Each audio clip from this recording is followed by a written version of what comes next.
You're listening to Interactive Wrestling Radio, featuring the Interactive Interview, courtesy of WrestlingEpicenter.com.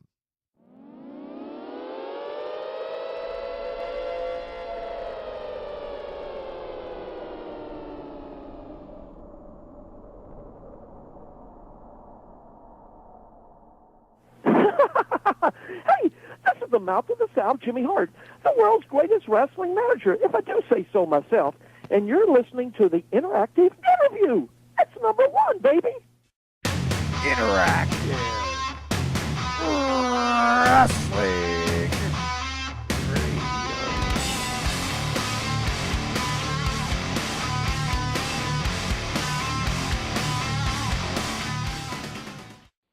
Welcome back to the Interactive Interview on the interactiveinterview.com. As always, courtesy of ProWrestling.com. James Walsh, Daniel Edler here with the mouth of the South, Jimmy Hart. Jimmy, how you doing?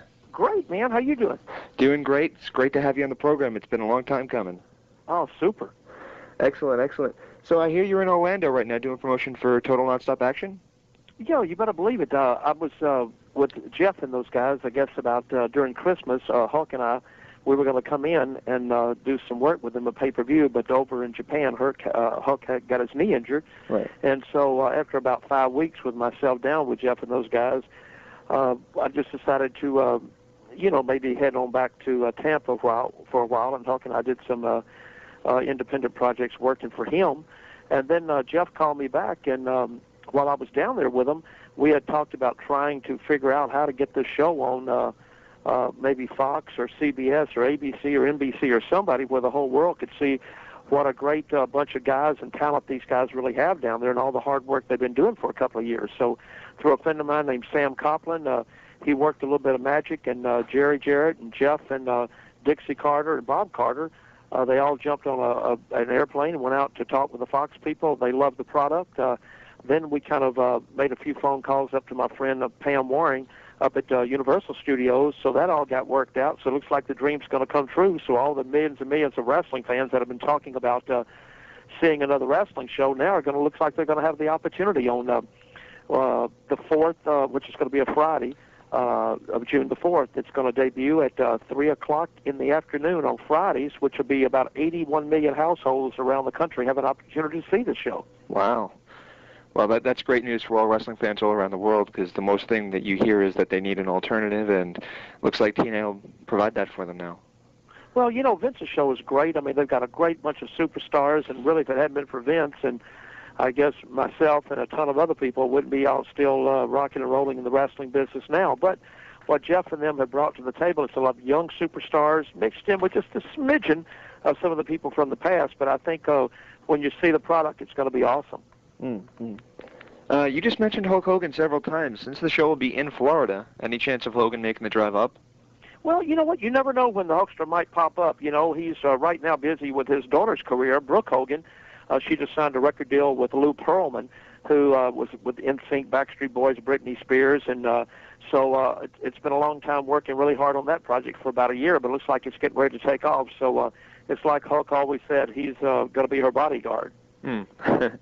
I saw Hogan, he was on Jimmy Kimmel Live a couple months ago. What exactly, I mean, he didn't seem to be promoting anything. Do you have any idea why? No. Well, what happened, Jimmy Kimmel had gave him a buzz about coming out and being part of the show, and, Hulk didn't mind doing it. He's a big fan of the show, so you're right, he didn't have a book to promote or anything else, but, he jumped on an airplane, went out there and co-hosted the show, and it seems like the response he got, the people really loved seeing the Hulkster on TV again. Any chance of there actually being a Bound for Glory pay-per-view?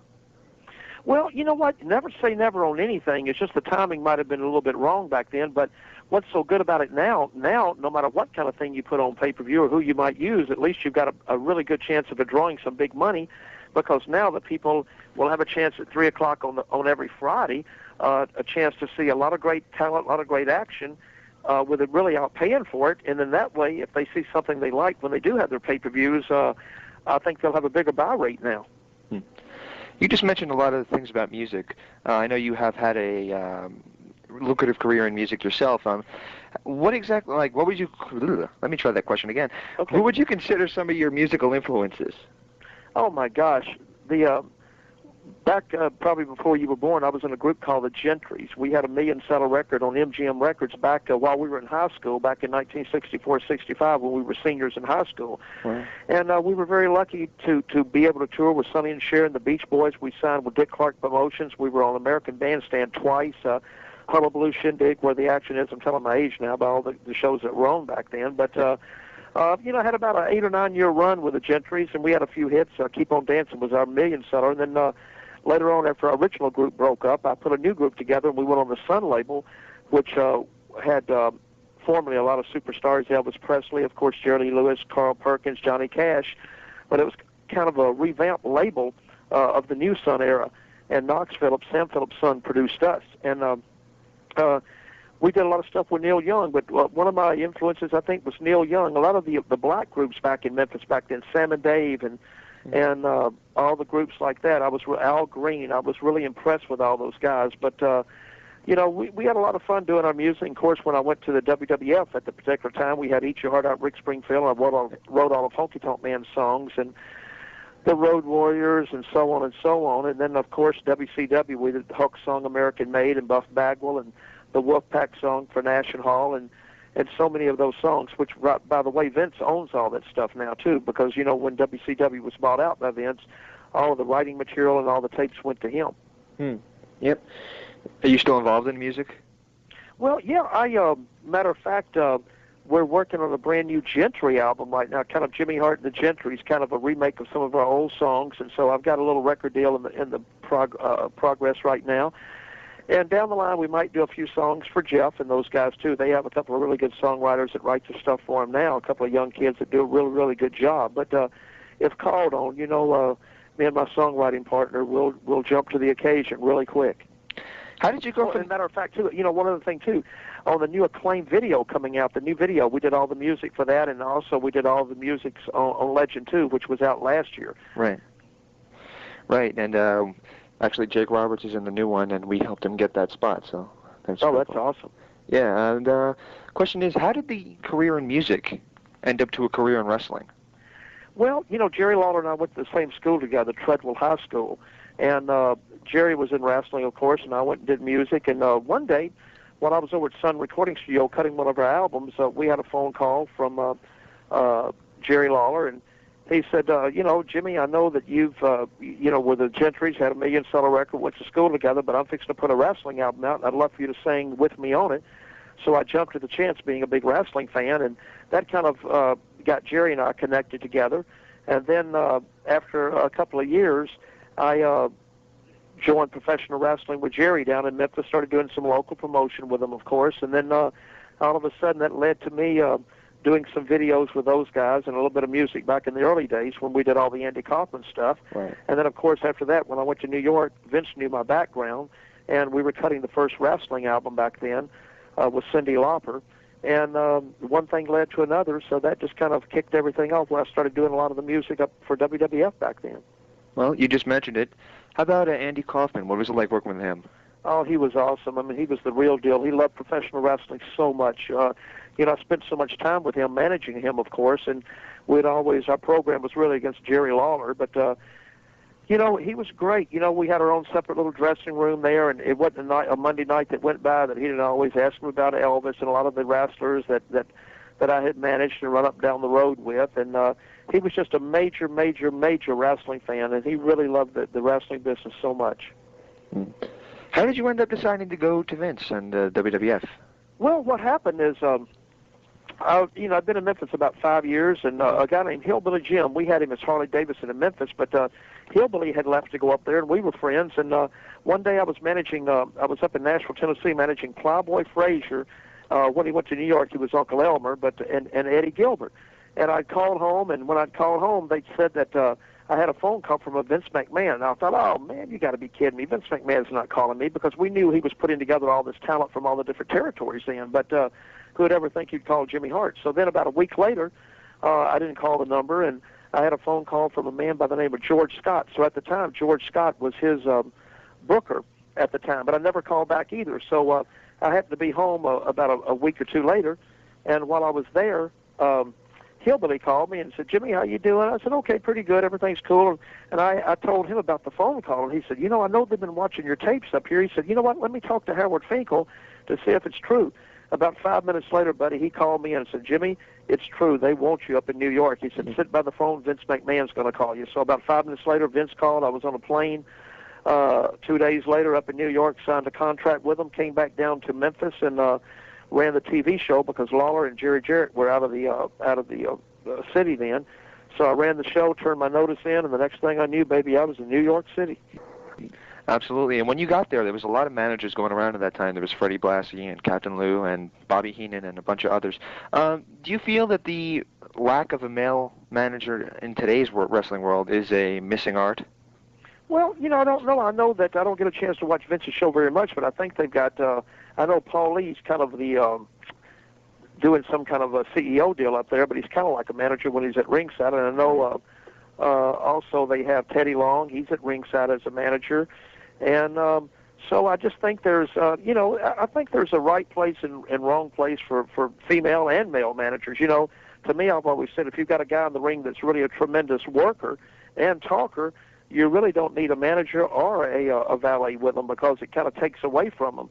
But I think a manager comes in handy if you can, if you're colorful and don't try to step on your guy and know your role. I think there's always a good place for a male and female wrestling manager. What were your early impressions of Jim Cornette? Oh, I love Jim. Jim used to take the pictures for us. You know, he was our picture taker up in Louisville. His mom was up there, and she worked with Teenie Jarrett, Jerry Jarrett's mother, and Jeff Jarrett's grandmother at the time. She ran the Louisville and Nashville towns. Well, Jimmy Cornette's mother worked with her, and Jimmy jumped on board taking pictures and everything with us. So when they decided to put him in, play like he was kind of a little rich kid, I gave him his first knee pads and elbow pads and everything, but I always liked Jimmy. Got an interesting question coming in from somebody on the message boards, and this is not, it's actually not coming along in chronological order, but he was going through his old tapes in Memphis and saw a match of you wearing a chicken suit. Could you explain this to him? Yeah, that's with Jesse the Body Ventura. I used to manage Jesse down there, and I think what happened, we had a match against the San Diego Chicken. And Jesse, I think it might have been Lawler and the San Diego Chicken against me and Jesse. And the loser of the fall had to wear the chicken suit. So, of course, I guess the chicken suit was too little for Jesse and too small for Lawler. So guess who was the lucky one to wear the chicken outfit? So that was Jimmy Hart. We lost the match. I had to wear the chicken suit around town for a week. But, you know, I always found out that the more things that were done to you, the more things that stood out. You know, a lot of people never like to be tarred and feathered or painted or anything, but I always felt like with my character, those things that happened to me made me stand out a lot more. Absolutely, absolutely. In the WWF, you managed the Hart Foundation. Did you ever think Bret Hart would catch on as much as he did? You know what? Truthfully, I knew it from the beginning because Bret had something special. He was really different. In the ring, he was tremendous, but he was a deep thinker. He would always really, when we'd talk about our matches and everything else, we just didn't go into a room and go, okay, we're going to do this, this, and this, and here we go. He always liked to think things out.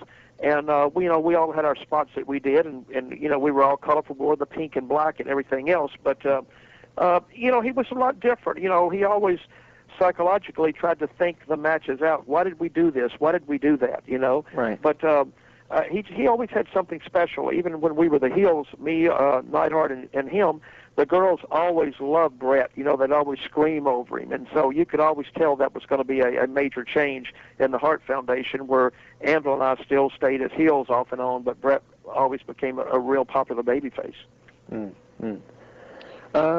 Memories of winning the Battle Royal in MSG. Oh, gosh.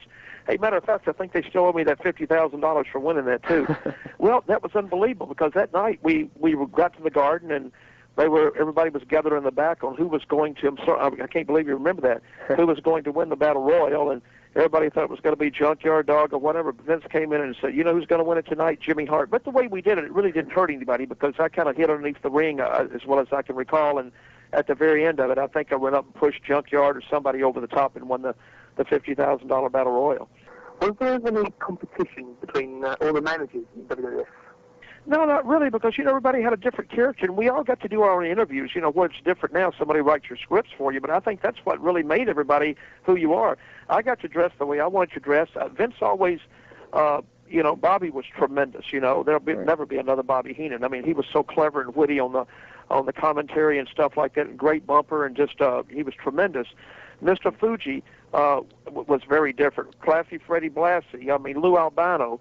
But when I came along, I was kind of from the South, and I liked to go and stay at ringside, because a lot of the managers back then would just go to the ring, take the jackets, and go to the back, And I remember when I was first up there, Mr. Fuji and, Lou Albano and Fred Blassie called me in the back and said, "Jimmy, what do you want to stay at ringside for? We're going to get the same amount of money." And I said, "No," I said, in Memphis, that's what I always did, and I love doing that. I love taking bumps from my guys, and plus a good manager can always cover up. I can always be the one who's clumsy or whatever that throws the megaphone in the ring and gets caught by the other team, and we get disqualified. So it's a way to save your men, too, without them just getting beat 1, 2, 3 each and every week, But really, there was no competition. Everybody was different, Question coming in from Rick Clark from the forums. He'd like to know exactly who came up with the idea of using the megaphone?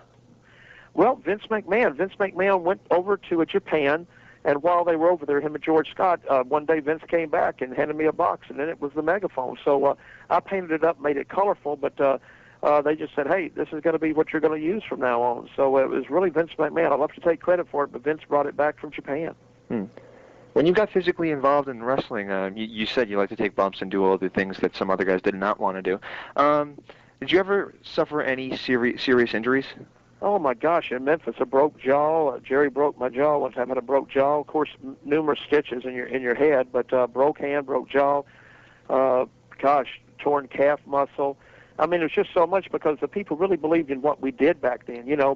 I think my house suffered more than anything back then because with the feud with Jerry Lawler, the big feud we had for a year, every week my mailbox would be torn down, or my house would be toilet papered, and it was just paint thrown on it, my car egg, flat tires, broken windshields. I mean, it was just crazy. One of the guys that your career interlaces with very heavily is Hulk Hogan. But how did you actually meet Hulk?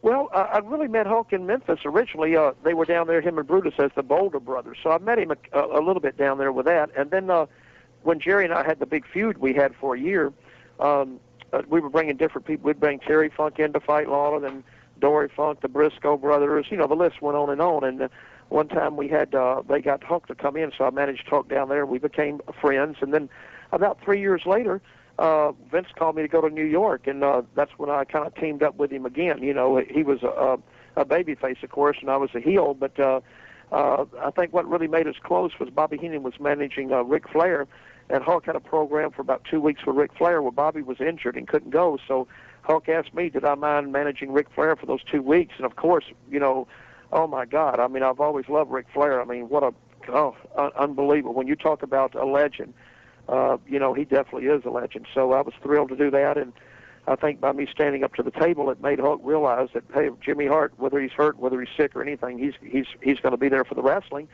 And then Hulk and I, about a few years later after that, he came to me about switching babyface with Brutus and doing something with Brutus and managing Brutus and him as the Megamaniacs. And so I did that. And after that was over, Hulk asked me, he was going to do some movies and a show called Thunder in Paradise, and asked if I'd like to come to work for him. And he asked what did I make last year. I told him, and he said, I'll give you a cashier's check tomorrow. So I went and talked to Vince and just kind of took a leave of absence, and it's lasted about 10 years. A long leave of absence, right? Well, absolutely. But you know what? I had the biggest thrill of my life. I went back to WrestleMania this past year and inducted Greg Valentine into the Hall of Fame. And Vince was so great. They let me put my own jacket together with WrestleMania on the back of my tuxedo jacket and everything else. And it was just great seeing Linda McMahon and Vince and everybody. They were just really wonderful toward me. Wow. Backstage at the WWF at that point, were you doing anything music-wise and all that? Before I left up there, we did a lot of the songs. Honky Tonk, all of Honky Tonk stuff. The Mountie song, the Rougeau Brothers, the Rockers. Matter of fact, they still play one of the songs now that my partner and I wrote, which is "Sexy Boy" by Shawn Michaels. And Randy and Liz's wedding song, when they got married, that's a song that we wrote. And also, I think when Stephanie and Triple H had their wedding vows, they played the same song, somebody said. Wow. Wow. Um, all right. How did you end up deciding to go to WCW? Was it because of Hogan, or? No. What happened is Hulk and I had left to do Thunder in Paradise, and we were on the set of Thunder in Paradise, and WCW was cutting all the shows with Eric Bischoff and those guys over at Disney, and that's where we were shooting the TV series. And Eric came by one day and said, "Look, we're fixing to make a major move. We're right on the borderline. You know, we're just there. Our house shows. We're not doing a lot of house shows, not bringing a lot of money in, and we got a chance to turn the corner." So he said, "Hulk, if I go to Ted Turner and see about getting you on, can we kind of spin the wheel, make the deal?" So Hulk said, "Well, if I go, I got to bring Jimmy Hart." And Eric says, "Oh my God, we'd love to have Jimmy." So that's how it all took place. We were doing Thunder and then working on weekends with WCW, and then when Thunder ended, we were able to go in there full time, and the rest was history. Bobby Heenan was on our show. Actually, he was the last interview up, and he did pretty much nothing but bash WCW for his time there. I know he had bad experiences. And one of the questions that we asked him we'll pose to you now. How did WCW compare to the WWF? Well, here's the thing. WWF, there's only one WWF. You know, they were so professional. I mean, the production's the best production. They've got some of the most talented people up there. And no matter, here's the thing about Vince, no matter who comes and who goes for Vince McMahon, he creates stars. No matter how tough it is, it takes him a little time sometimes, but he creates stars. And, of course, a lot of the people leave off and on, you know, whether they have so much money they don't care about working anymore, or injuries or whatever, or you know, that's just the way life is. You know, nothing lasts forever. But what happened with WCW, I think what happened when the guys came over to book WCW, we were kind of a cookie cutter of WCW, and it's like anything else. It's like disco music. When disco came out, there was like Donna Summer and the Village People. They were selling millions of records. Within every record company went, "Oh my God, we need a disco group." Well, they flooded the market. Bee Gees went disco. I mean, they had Casey and the Sunshine Band. Everybody had a disco group. Everything on the radio was disco, disco, disco. Then after a while, it just kind of burnt everybody out. Was tired of hearing it. The same thing happened with us. All we did was a copy of what Vince had done the year before. So the wrestling fans that watched us when we were different, all of a sudden they were starting to see the same angles just with different people that Vince had done, like I said, a year before. So we we were on the Titanic, and I knew the ending of the Titanic. You hit the iceberg, so I put on a life preserver and jumped off right before we hit. But it's really a shame because, you know, we were kind of different. You know, we were more family oriented, a little bit cleaner and everything else, and so we had our own audience. And so, but you know, that life goes on. So that's what I'm saying now with Total Nonstop Action Wrestling. Now they've got a chance to take up where WCW left off. Family entertainment. Got a lot of young stars. I'm sure from time to time Jeff might bring in a Sting or some people like that to do some things with. But, you know, we're going to be using a 6-sided ring that's been used over in Mexico, of course. So we're at Universal Studios. And, you know, I've got to say this. This is what's so funny. What's that? And it's just my observation. You know, I'm looking at the Internet and listening to people over the last year. People want to see an alternative. We want to see a different wrestling show. They love Vince, but they want to see something else too, you know, because wrestling fans will watch both shows. Right. But all of a sudden, as soon as you do that, then everybody starts going, well, let me tell you why it won't work. Well, and I sit there and go, wait a minute. You want to see a wrestling show, but all of a sudden then you start naming 15 reasons why you think it won't work. Right. And I just thought that is so crazy because to me, this show is like an infomercial. The reason infomercials work, look at Tony Little. He has a Gazelle. Why is he a multi-millionaire? Because people watch the infomercials. Right. The Gitsu knives. All of these infomercials are so popular. Well, it's the same thing with wrestling. You put it up there, people have a chance to watch it or not watch it. So I just think that the same fans that watch Vince's show they'll have a chance to watch this show too. And I think eventually the ratings will be good. And I think eventually Fox will move us up to, instead of being on at 3 o'clock on Friday afternoons for the school kids. You know, summer's coming, so they wanted to move us to a summer time. And also, look at the Jason Seacrest. I mean, is his name Jason something? Ryan Seacrest. Ryan Seacrest, yes. He's got a 3 o'clock show, so it must be a good slot because they're doing good ratings too. So, you know, we're going to give it a chance. At Universal, it's going to be great because you've got all walks of people here, you know, from Germany and Australia and Canada, and just so it's going to be a good variety. Is it part of the park attraction, or do you have to get tickets separately? No, let me tell you, this is awesome. It's part of the attraction. So when you get in there, we're going to film at 7 o'clock on Thursday night, so you get in there free. And also, if you're not on the park, at 6 o'clock. It's free parking, so you can come over and they'll put you right through the gate also. So it's not like a paid attraction. So it gives everybody a chance to come into the park and see this for free and have a great time. Plus, it also guarantees that there'll be a lot of fans there, and you'll have a live crowd. Absolutely, it's going to be a lively crowd. It's going to be a fun crowd. It's just going to be pretty cool, you know. But just being able to get another wrestling show on, it's going to be awesome. And like I said, Vince has got a great show. But I really think Dixie Carter and Bob Carter, the ones that are really behind this whole thing, and have been behind it for 2 years. And you know, it's been on pay-per-view for 2 years. And you know, and I know that if you're on pay-per-view every week and you don't have any other access of letting the people know what a great product you've got, right. Well, common sense tells you you're probably going to have the same buy rates every week. Right. So now it's going to give a chance for all the people on Fridays at 3 o'clock to see the wrestling. If it's something they like, then they can buy the pay-per-view.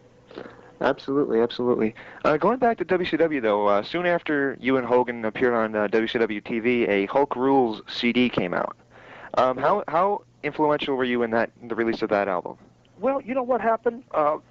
We went over to, we were cutting some stuff. I did a lot of the music for WCW.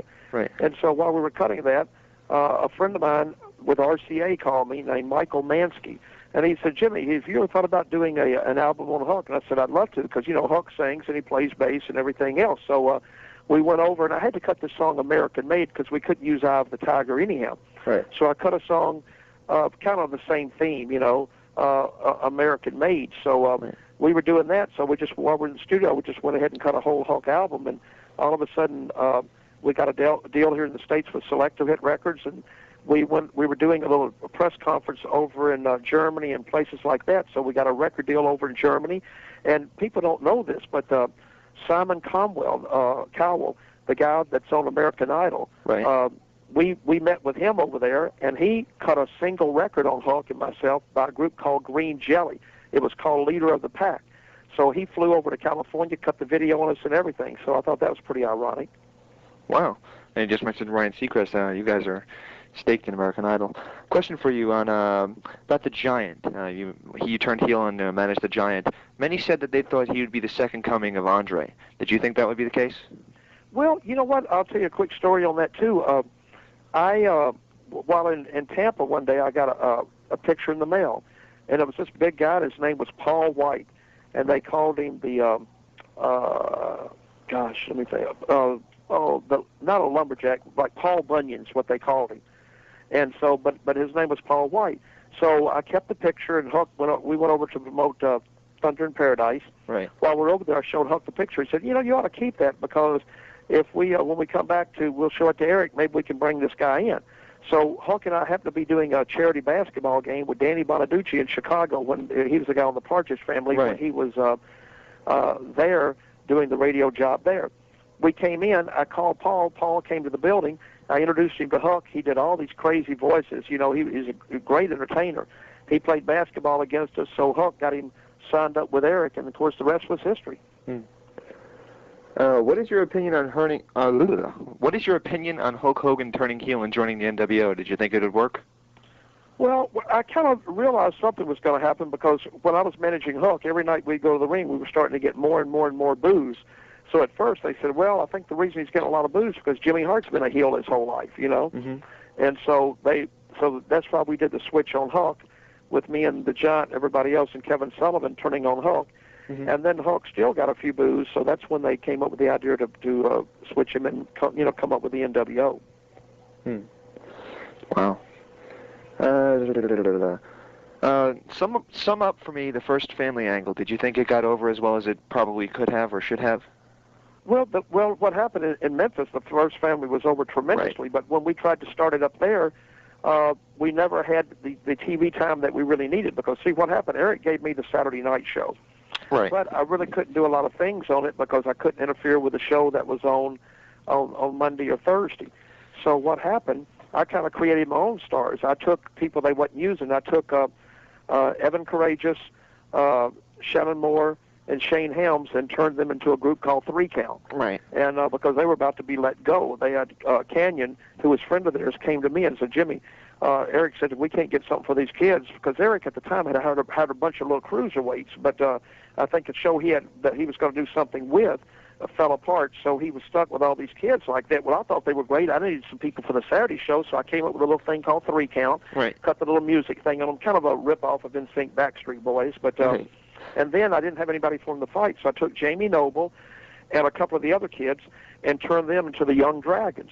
So I got both names copyrighted, and at the time, Kevin Sullivan had just been let go for a while for whatever reason, I don't know, but they had replaced him with Kevin Nash for a couple of weeks as kind of in charge of booking. So I went to Kevin Nash and I said, Kevin, they're going to let these kids go. I'm doing the Saturday night show and our ratings are pretty good.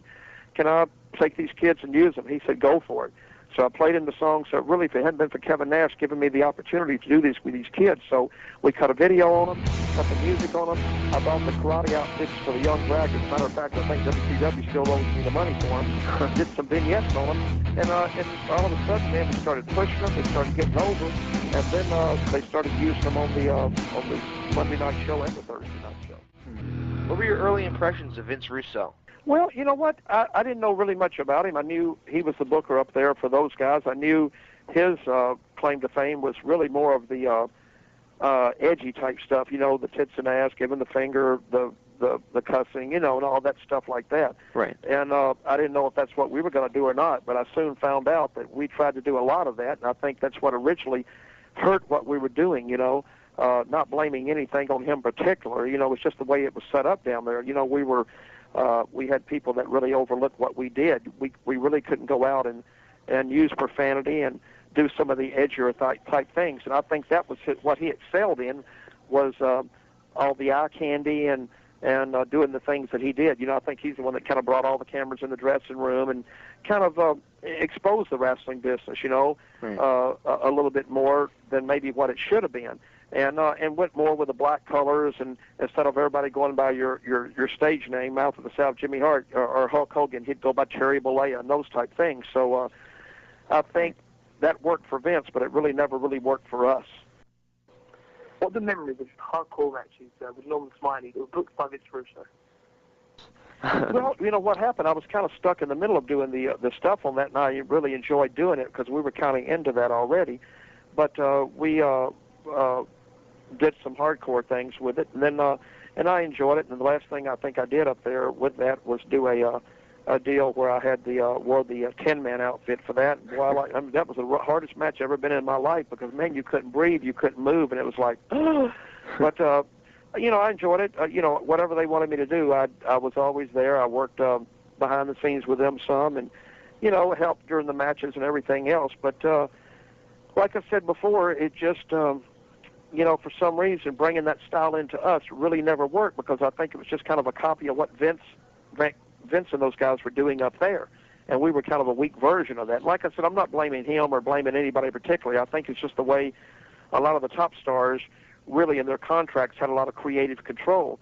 And on anything, no matter if it was Vince booking or Kevin Sullivan or Kevin Nash or whoever, when you sit down there all week with 4 or 5 people on a panel, and you put what you think really is good together, and the night of the show, our people went to some of the top people, and they go, well, I don't like this, let's change this, and this. And then we started scrambling 30 minutes before the show, trying to put a show together, and that's why a lot of time the camera work was bad, and some of the interviews wasn't as good as they were, because it was almost like rearranging a whole show the day of the show, you know? Right. And it's hard like that, you know.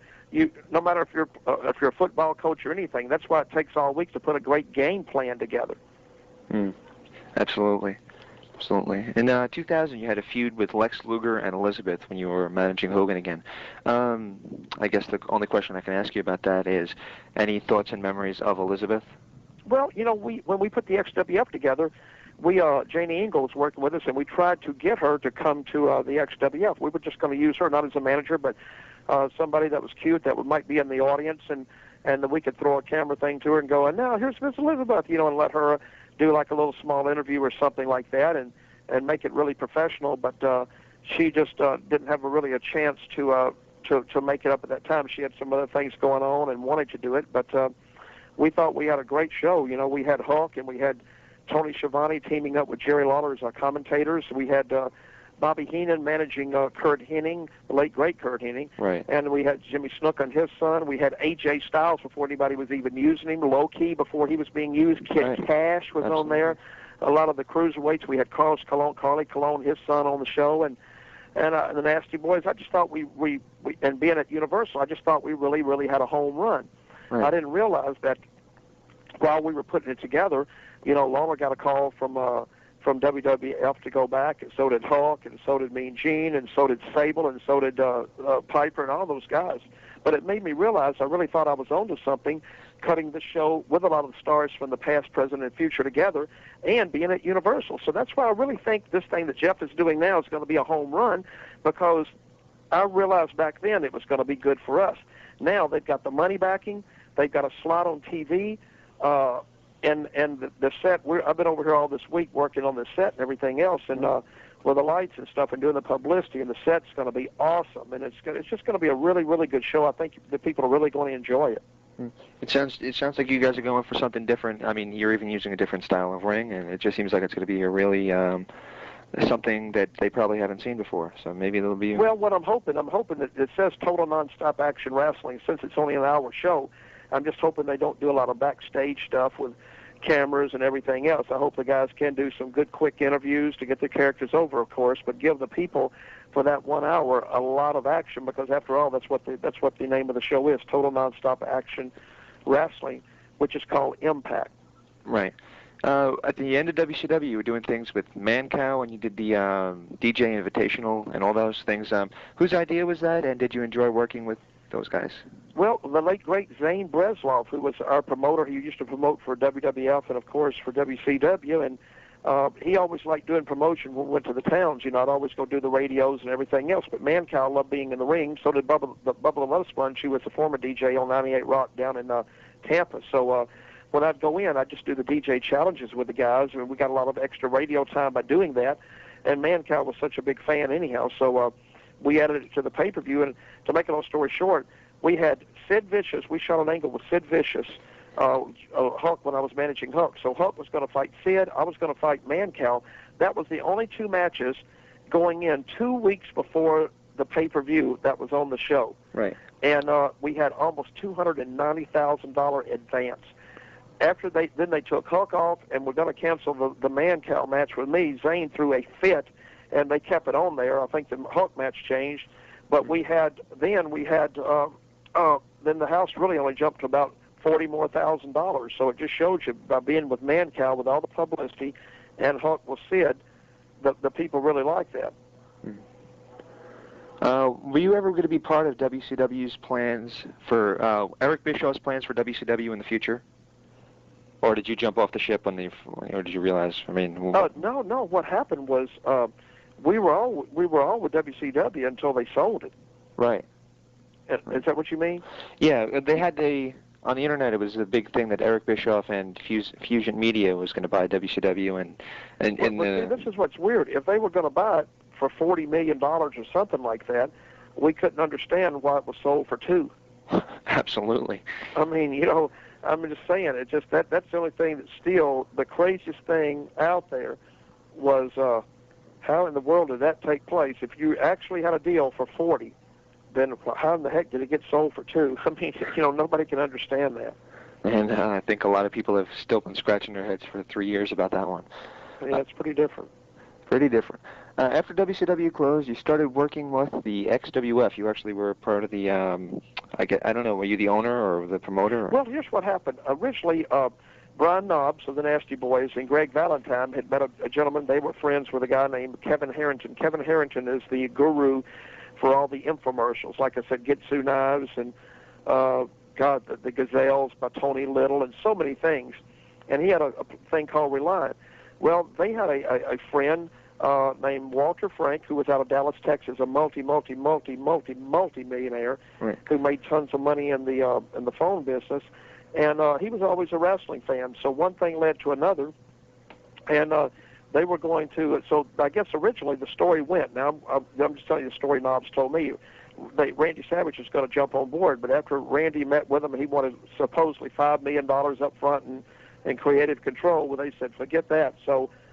I just came back from Europe for doing a show over there, And Knobs called me and said, Jimmy, look, these people still want to do wrestling. Would you please jump on board with us and see about going down to talk to them? So Knobs, myself, and Greg Valentine got on a plane. We flew down to Miami. We met with this gentleman. A limousine picked us up at the airport and took us out, and we went on the biggest boat I have ever seen, a yacht, in my life. It was like as long as a half of a football field. It was unbelievable. Wow. We went on the boat, went out with them. I sat down. I told them about the dream I had about cutting at Universal Studios and putting a show together that had people from the past, present, and future, and good, clean TV and having a good time. They loved the idea, so about 4 months later, we signed the contract. So I had a piece of it, so did Knob, so did Greg, and Kevin Harrington, of course. But eventually, all I wanted to do was cut 1 hour pilot, that's all. Right. But while they were looking at the finances, they said, well, my God, if we're going to do that, why don't we just cut one day and cut 4 shows or 5 shows in a day? So then they came to me and said, look, if we're going to do 1 day, what's it cost for 2 days? Right. So we went ahead and cut 2 days, 5 shows a day. We lined it up pretty good to see how it was going to work, and that's how it really all took off. But what happened, though, we had everything edited, but while we were doing it and our people went door knocking, we really didn't have any of the talent. When our people went to meet with NBC and everybody else, they said, oh, my God, you've got Hulk. We had to say, well, we really don't. He just got signed. Well, you've got Mean Gene. No, we don't have Mean Gene either. Well, what about Jerry Lawler and Tony? Well, we got Tony, but Jerry just got signed. Well, what about Sable? She was gone. Piper was gone. So really, it had been easier us to give them a list who we didn't have, you know. Right. So that's what really happened. We never really had a chance to get off out of the starting gates. But, you know, that's the way life is sometimes. And like I said before, if it wasn't for Vince McMahon giving half the people, well, 99% of the people in wrestling a chance, I wouldn't be on the phone talking with you now. You know? Right, absolutely. And all right, and I did order one of your, I ordered all 5 of them, the XWF pay-per-views that aired on pay-per-view. Bless your heart. Well, they were pretty good, but there's one phrase that I wanted to ask you about, and during your promo you said, as I always say, never trust a midget. Could you explain this catchphrase to me? Well, you know what, I used to always say that, never trust a midget, and I used to say, they'd say, why? I said, because you never know where they've been, you know, and that was it. And I used to do that in Memphis years ago, because I remember one time, I was in Louisville Gardens coming out. We had a tag match, and I forget who I was. I don't know if I was tagging up with the Moondogs or somebody back then, or Jimmy Valiant. And I was coming to the back, and all of a sudden, bam, something hit me right in the butt. And I thought, what in the heck? Well, I thought somebody burnt me with a cigarette, because the crowds were really rough back then. Right. And I got in the back, and I looked back there, and somebody had made a homemade little pin dart. They took a needle and put some little shoestrings on the back of it and glued it, and I guess shot it out of a pea shooter or something. It hit me right in the butt. I went, oh. And so the police came back in the back, and they go, this is the guy who did it. It was a midget. So after that, I said, oh, my God, never trust a midget. So that's how I got the line. Question from Rick Clark from the forums. He'd like to know, who was the strangest man you ever managed? Oh, my gosh. There's been so many of them. Adrian Adonis, who was probably one of the greatest guys in the ring of all, but he was really, really different. Uncle Elmer, when I had him in Memphis as Plowboy Frazier, right. You know, he was kind of funny. But Knobs of the Nasty Boys, he was the most funniest, craziest, wildest guys you will ever meet in your life. I mean, do anything for you, but just always something going on with him and Sags all the time. Hmm. Another question coming in from Rick Clark. He heard that when Hulk Hogan first started, you were offered to be his business manager, and you turned it down, or Jerry Lawler told you to turn it down. Is that true? Or? No. He's close to the story. Here's what happened. When I was doing the band work, before I'd play on Monday nights in the city sometime, I'd go by and catch the first hour of wrestling. So this is before I got into wrestling. So one night I was in the back watching through the curtains, and Jerry Lawler came up to me and he goes, what do you think about that big guy in the ring? At the time, he was called, I think, Sterling Golden. Right. And I went, oh, my God, he's big. He's great. People love him. And Jerry Lawler, to this day, Lawler says he didn't say it, but he did. He goes, I have a chance talking about Jerry. And he said, you know, he wanted me to manage him. I could get 15% of what he's going to make for the rest of his life. And I said, you are, aren't you? And he goes, heck no. He said, this guy will never make a dime in the wrestling business. And that's a true story, I'm telling you. So the guy almost got it halfway right, but it wasn't me, it was Lawler. Wow. Now we're going to do the word associations, in which you basically give us a one or two word answer, or if you want, you can go on a rant and give us a long story if you have one. First name on the list is Greg the Hammer Valentine. Greg the Hammer Valentine. If it hadn't been for Greg Valentine, I probably would have never lasted in the WWF. Greg was the first person I managed when I went up there. He showed me all the ropes. He drove me around everywhere we went, showed me where to stay. I learned so much from being with Greg. You know, he took his time in the ring. He painted a picture. He told a story. And, buddy, when that match was over, we'd almost have to fight our way back to the back every time. He was great. Jerry Jarrett. Jerry Jarrett. Oh, my gosh. Jerry Jarrett, my first boss. I've always said there's four people that were very instrumental in to helping me in wrestling, even though they didn't know it. It's Jerry Jarrett and Jerry Lawler, Hulk Hogan, and Vince McMahon. Those four people were the most instrumental, I really think, in shaping Jimmy Hart's career. Dino Bravo. Dino Bravo. Oh, my gosh. When I got put with Dino Bravo, I thought, oh, my God, he's so dull. But after I was with him, I realized how good he really was. Vince let me dress him. I put the strongman cape on him and the fleur-de-lis belt and those armbands and made him like a strongman from a circus. But Dino went along with it, and he'd always thank me for making him colorful and everything. But I enjoyed being with him. How about Honky Tonk Man? Oh, I knew you were going. Honky Tonk Man, the greatest of all time. Honky, some of the best interviews. Really, really, really, really a great guy. Sometimes he's misunderstood, but as far as exciting the fans and colorful, one of the most colorful people in wrestling still looks great. He knew what to do and when to do it. Never liked to plan a match. Always liked to work off the people, and really kind of an unsung hero. I think he really drew a lot of money up in New York and really didn't get a credit for it sometimes. How about the late, great Kurt Hennig? Oh, my gosh. Kurt was on the last show that I was going to have down in Tampa, Florida. It was called Jimmy Hart's Super All-Stars down there at the fair. And Kurt Hennig, I just talked to him the night before.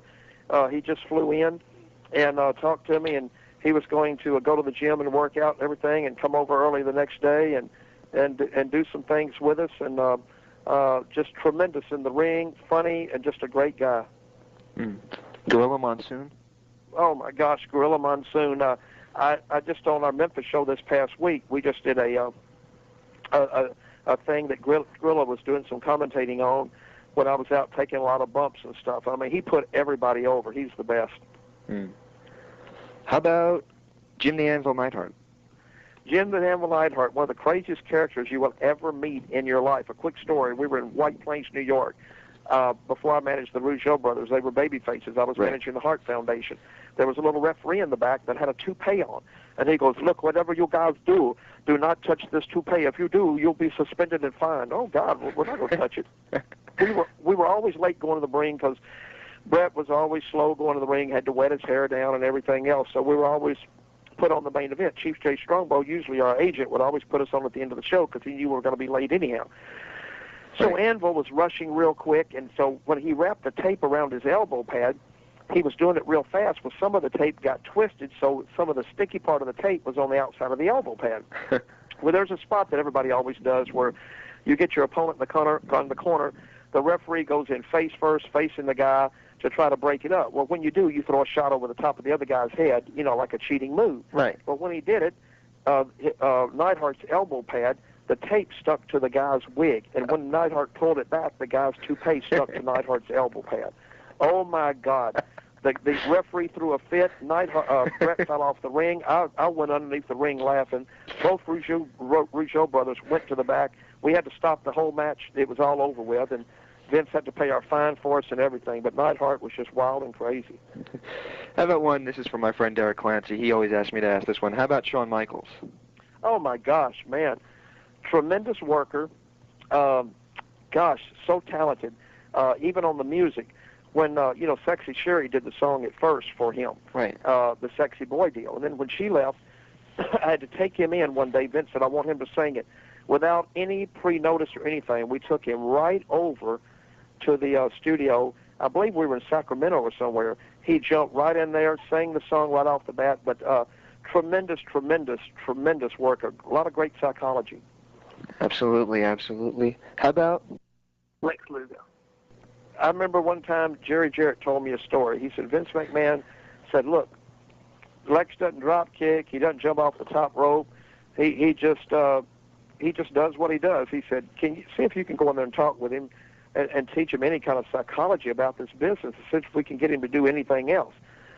Jerry Jarrett told me the story. He came back about 2 hours later, and he said, you know what? He's right. He said, I can't teach him anything. He said he's made the most money in this business by not having to drop kick or jump off the top ropes or do anything. So why would he change now? And so I always remember that story. But Lex was good. You know, he had a great look, and the people really responded to him. How about Sid? Sid? Yes. I remember one time Terry Funk said, Jimmy, you know who the highest paid softball player in America is? I said, who? He goes, Sid Vicious. I said, what? He goes, yeah. He said, you know, big athlete, great athlete, but got hurt a lot, evidently. You know, this is not coming from me. I remember Terry Funk told me this story, but he said, yeah, he's the highest paid softball player. But I always liked Sid. Sid had a great look to him. Right.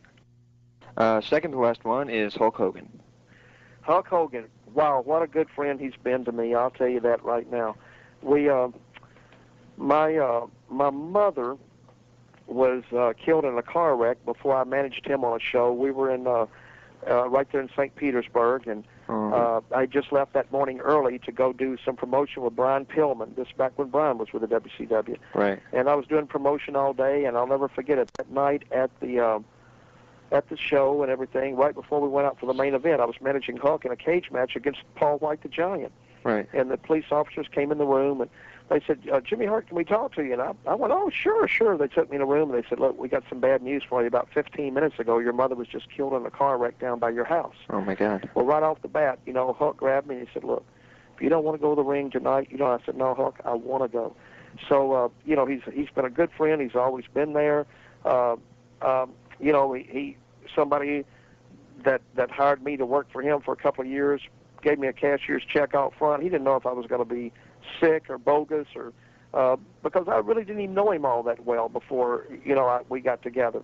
But, you know, he's a great guy. So a lot of people don't understand sometimes what he has really done for the business and what Vince McMahon has done for the business, you know, for him and Hulk working together back then. You know, both those guys together are great, you know, and giving a lot of people opportunities.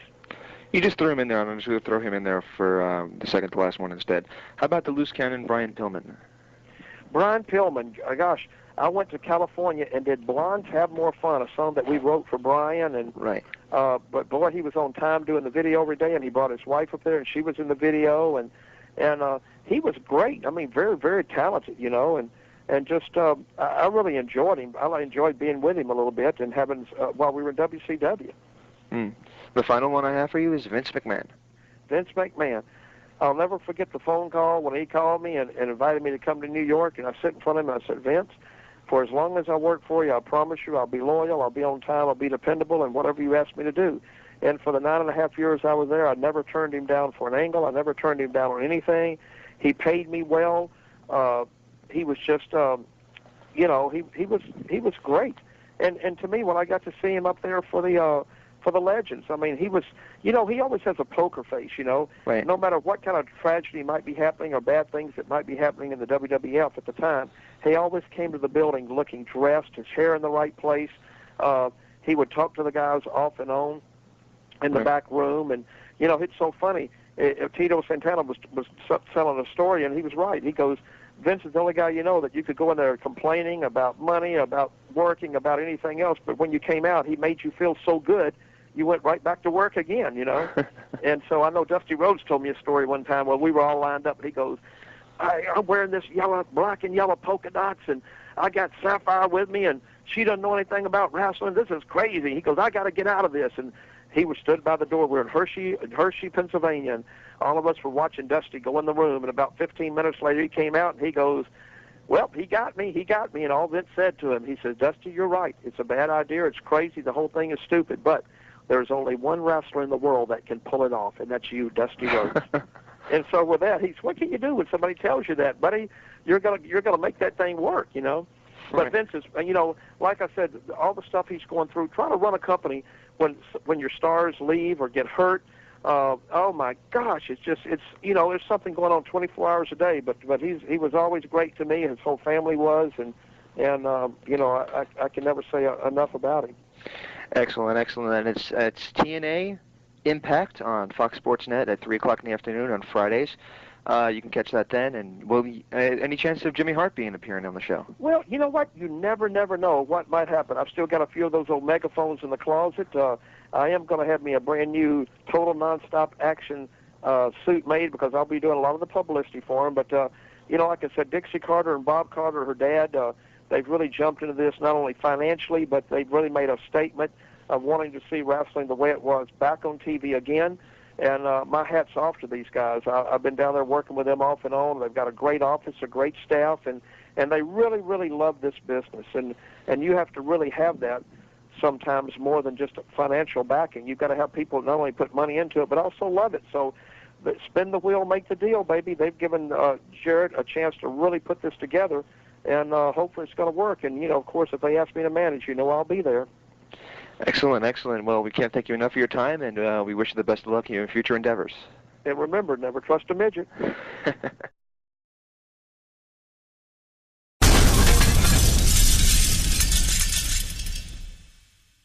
Yo, maniacs, this is Hulk Hogan, the greatest of all time, and you're listening to The Blaze.